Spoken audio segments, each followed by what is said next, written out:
Hey everybody, and welcome to another episode of Rob's World of Boxing. Let's get it.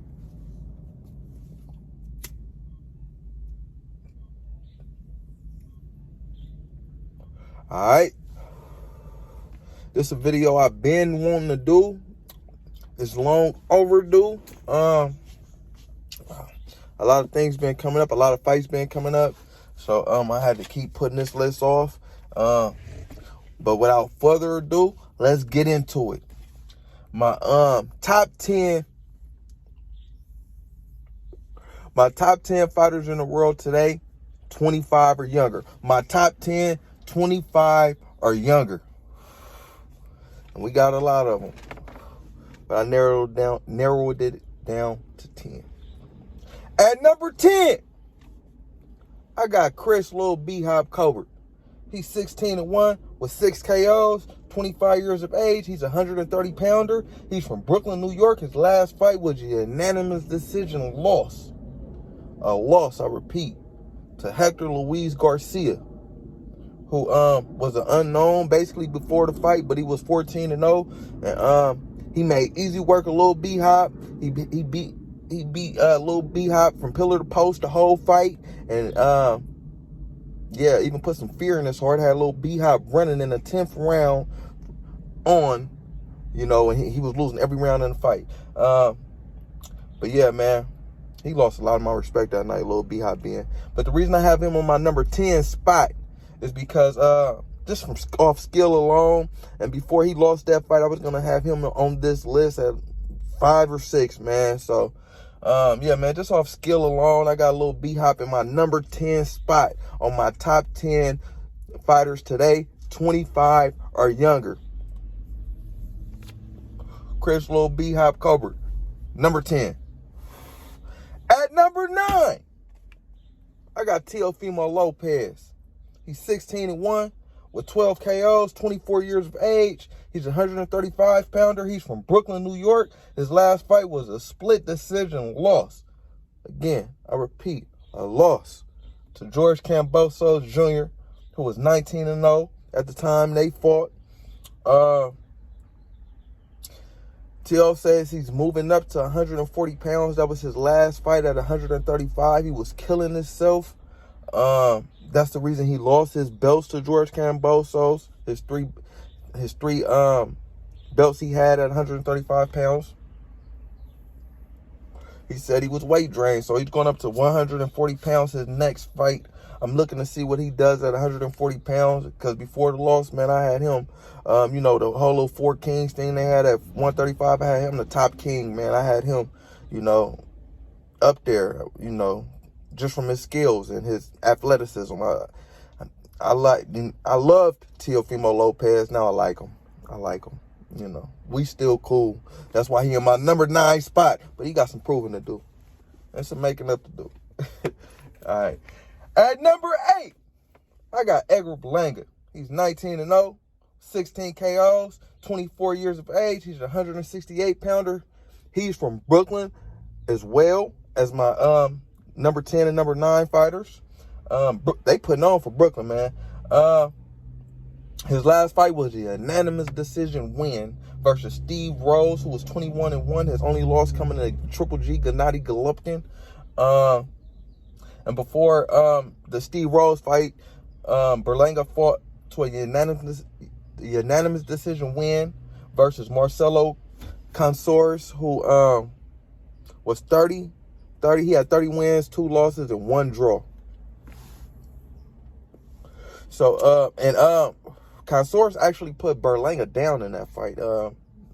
Yeah, he put him down in that fight. And against Steve Rose, he didn't look good at all. Berlanga he wasn't using the jab. He was just looking for his hammer, his power hand. And he wasn't setting up his punches. He wasn't feigning or anything. I feel like he has a lot of work to do.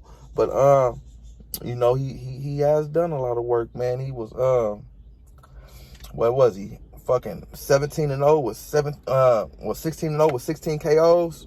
But yeah, man,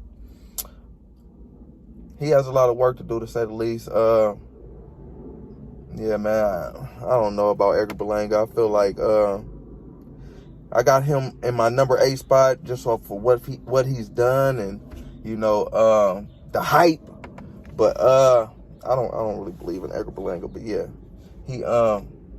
he's putting a lot of work so far, man. So until he suffers his first defeat, he's number 8 on my top 10, 25 or younger, or until he get 26. Yeah. Edgar Blanga on my number 8 spot. At number 7, I got Ryan Garcia. He's 21-0. Sorry about that, Ryan. With 18 KOs, 23 years of age. He's a 135-pounder. He's from LA. His last fight was a 7th round KO win versus Luke Campbell, who was 20-3. That fight transpired January 2nd, 2021. Ryan Garcia, he hasn't fought in over a year. That was the Luke Campbell fight. But he's a very popular fighter. He has over 10 million Instagram followers. They love him, man. So any fighter who fights Ryan Garcia, his popularity is automatically gonna get a boost, you know. So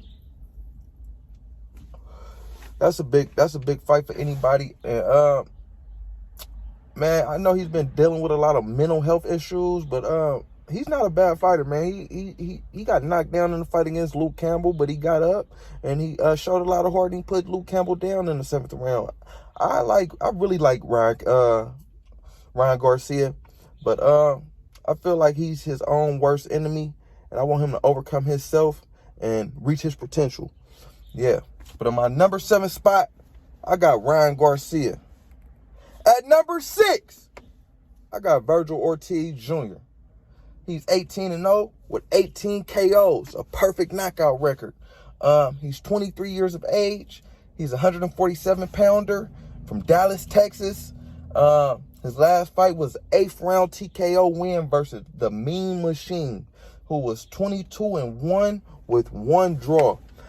Mean Machine actually put Terrence Crawford down, the number 2 pound-for-pound fighter in the world today. When they fought, well, he dropped him. He didn't, put him down permanently, nothing like that. Terrence Crawford came back, beat the hell out of him. But yeah, he dropped Terrence Crawford. Yeah, Virgil TKO'd him in 8th round. And before he fought the Mean Machine, he KO'd Maurice Hooker in the 7th round. Hooker was 27-1 with 3 draws the time they fought. Virgil Ortiz Jr., man, he's a dog, man. He won't take no for an answer. He's very aggressive. He's gonna always come forward, and he will be there to get hit, but he gonna hit your ass too. Everybody got a plan until they get hit. So yeah, man. In my number 7 spot, I got Virgil Ortiz Jr., man. At number 6, I got Jesse Bam Rodriguez.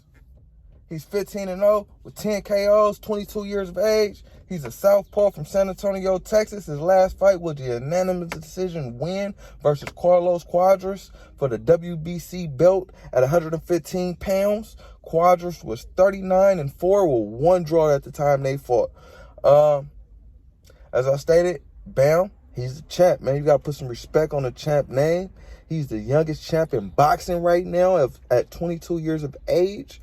He really showed me some shit versus Cuadras, who was a savvy vet at 115 pounds. And I wouldn't say easy work, but he did what he had to do to get the W versus Cuadras. And yeah, man, I really respect Bam for that. So yeah, he's in my number 5 spot for doing so. At number 4, I got Devin Haney.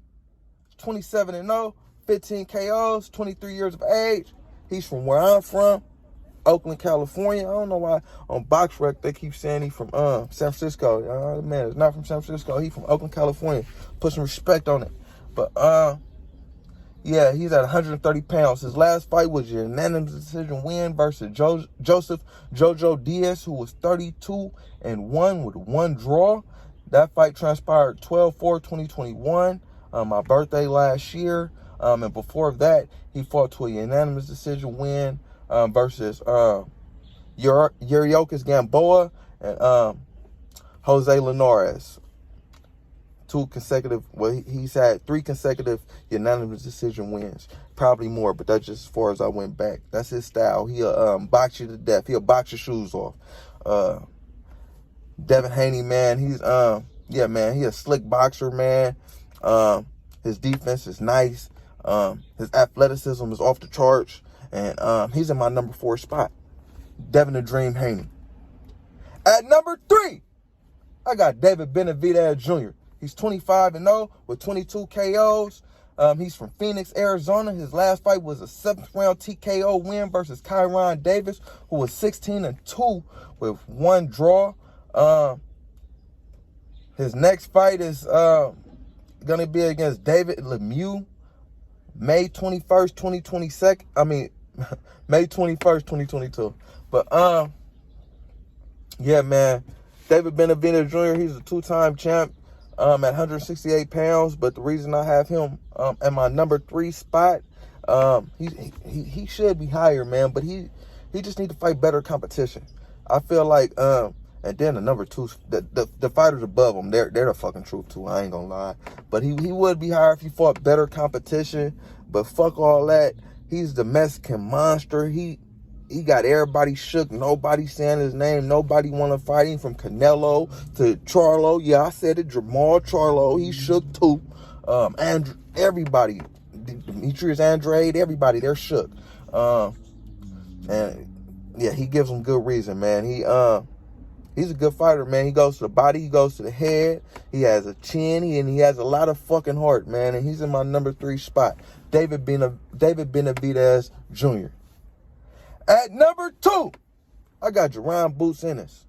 He's 28-0 with 26 KOs, 24 years of age. He's a 147-pounder. He's from Philly. His last fight was a 1st-round KO versus Thomas Delorme, who's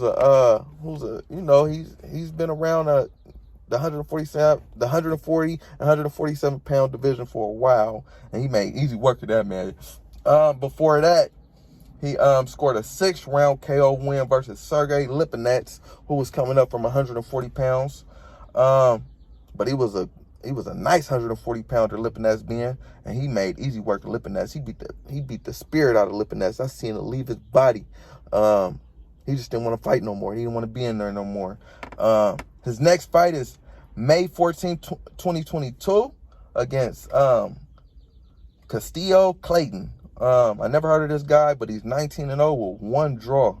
So hopefully he's not gonna give Boots a fight. Boots gonna beat the brakes off that man. Boots is one of my favorite fighters in boxing. Only second to my number 1 fighter in this list. But yeah, man, Boots, man, he remind me of Eddie Murphy in that movie I Spy.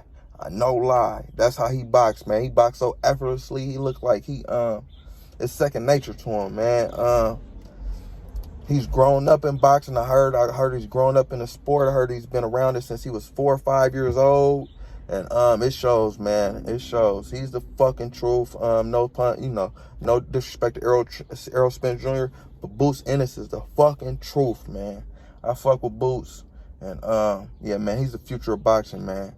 But yeah, man, let's get into my favorite fighter today. My number one fighter in the top 10, 25 and under. Shakur Stevenson. He's 17-0 with 9 KOs. He's 24 years of age. He's a southpaw. He's a 130-pounder, as I stated. He's from Newark, New Jersey. His last fight was a 10th-round TKO win versus Jamel Heron, who was 23-2. He was a champ. He took that belt. He took the WC belt from Heron. His next fight is going to be against Oscar Valdez for another belt. I think it's the WBA. I'm not sure. I didn't write it down. I think it's the WBA. But Valdez is 30-0.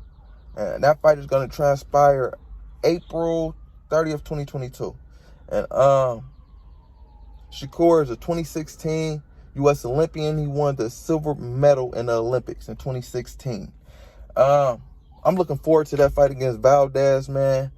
That'll make him He's already a 2-weight champion. That will make him have multiple belts at 130. I'm looking forward to him unifying 130. He should be able to do that, pretty seamlessly after beating Valdez, because I fully expect him to beat Valdez after seeing how he did Jamel Herring. Fuck how he did Jamel Herring. I knew that was going to happen. After seeing how he did Devin Haney in sparring, I already knew he was going to be what he was. After seeing him in the Olympics, I already knew he was going to be what he was. Shakur Stevenson, man, he's my favorite fighter in boxing today. I feel like he has the most promise. It's him and then Bruce Ennis, man. Number 1, number 2 on this list, and they my number 1 and number 2 favorite fighters in boxing today. But yeah, let me give you a quick recap.